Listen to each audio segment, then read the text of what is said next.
In my opinion, there are more pros than cons. Obviously, since I chose to owner train, that would be the case, but I'm going to do this video from the perspective of a neutral point of view. Pros. And these are in no particular order. You develop a really intense bond that wouldn't be nearly as strong otherwise. That's one of the big bonuses to owner training, is that you really sort of start from scratch. And this is the case whether or not you start from puppyhood or you get a younger adolescent dog.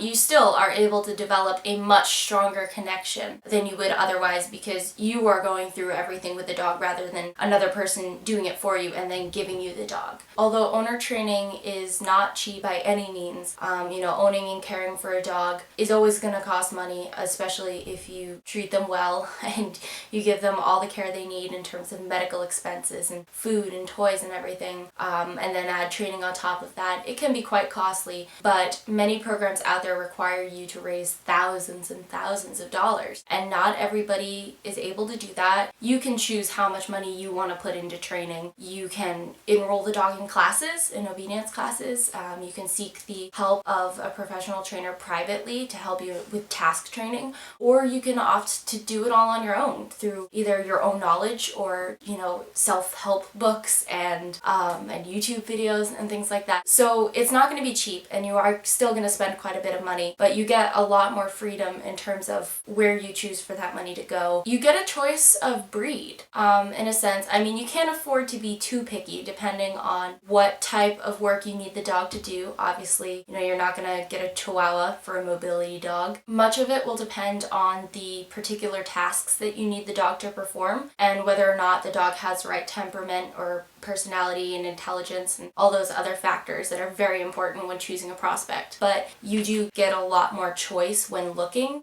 You can choose to look at specific breeders. You can go to shelters and you can look for specific, mixes of breeds that you think would work well for your needs. And it's not a huge deal, but it can be nice to sort of have that option. Many programs will not cross-train a service dog, meaning that they won't train the dog to do multiple types of work. I'm sure there are many programs out there who, they'll train a mobility dog or a guide dog or a diabetic alert dog. So if you have a more complicated and inconsistent medical condition, owner training may be the better route for you.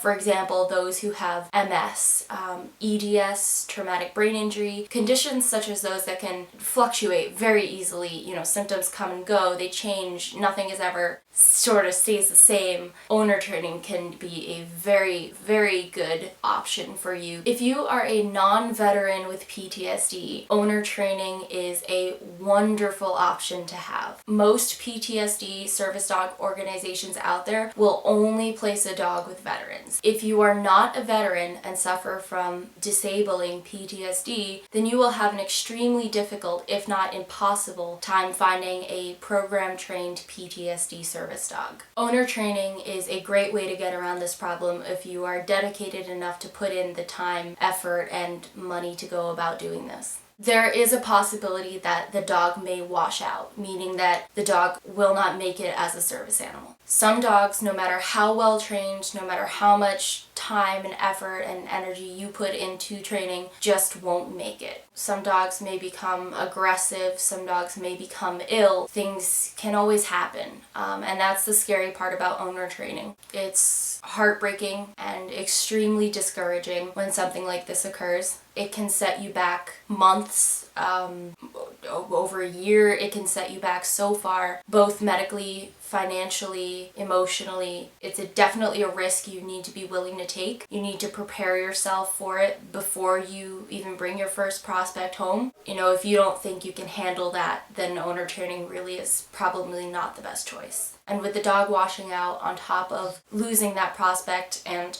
having to go through finding another prospect, which just finding a prospect takes so much time, let alone getting it and beginning the training. On top of that, you also then have another dog to think about, whether whether or not you want to keep him or her as a pet, if you want to rehome him. You know, it's difficult because you don't want to just dump the dog back in a shelter, which would be horrible. A lot of what ifs, and you also have to realize that if something like that happens, in many cases there is nothing you could do. In some cases it is the handler's fault. It really depends on the situation, but in a lot of cases, know that it's not always your fault. Sometimes there are just things you could not possibly do to help it from happening. Another con is the time and dedication. I sort of see this as both a pro and a con personally, but this could be a con in terms of the fact that it does take an unbelievable amount of time on your part. It is in a sense like raising a small child and taking a small child with you everywhere you go. You have to be extremely dedicated. You have to put in hundreds and hundreds of hours into training. That's including basic obedience all the way up through public access and task training as well. But it's a lot of time. And I think a lot of people sort of don't realize how much time it is, and they kind of bite off more than they can chew, and you want to make sure that if you do choose to make this step that you're ready for it. Depending on the severity of your medical condition, you may or may not be capable of handling such a demanding task. There are instances in which it probably may be a better decision for you to go for a program-trained dog. And that there's a sort of a fine line between, you know, still being disabled enough to need a service dog and to train your own, but being disabled to the point where you can't train your own service dog, in which case you would probably need another person, whether it be a family member or a close friend, to be the dog's handler for you as well. So that's another thing to think about. It's definitely a big responsibility, and even if you want to do it, be careful that you don't make that decision unless you know that you are able to do it. Rather than getting the dog fully trained from a program, and I think this is sort of both a pro and a con, you get everything. So you do get all the good, but at the same time you also get all the bad. Although I would never change what I did. I mean, I think all the bad was worth it to get all the good. But just know that if you do choose this option, although there is going to be plenty of good to outweigh the bad, there is going to be a good amount of bad through that journey as well. Not everybody knows about owner training, especially businesses, and that can cause a lot more problems, both personally and in terms of access problems with the public as well. So that can be very frustrating, and there's not much you can do about that except educate, and hopefully over time people will become more aware, more understanding. Businesses will over time become more educated on the laws, but that can be frustrating. And yeah, so like I said, I just covered the more significant points that I wanted to make. There are a lot more pros and also more cons as well. But these, I think, are the most important ones to think about when deciding which option you want to choose. Thank you for watching.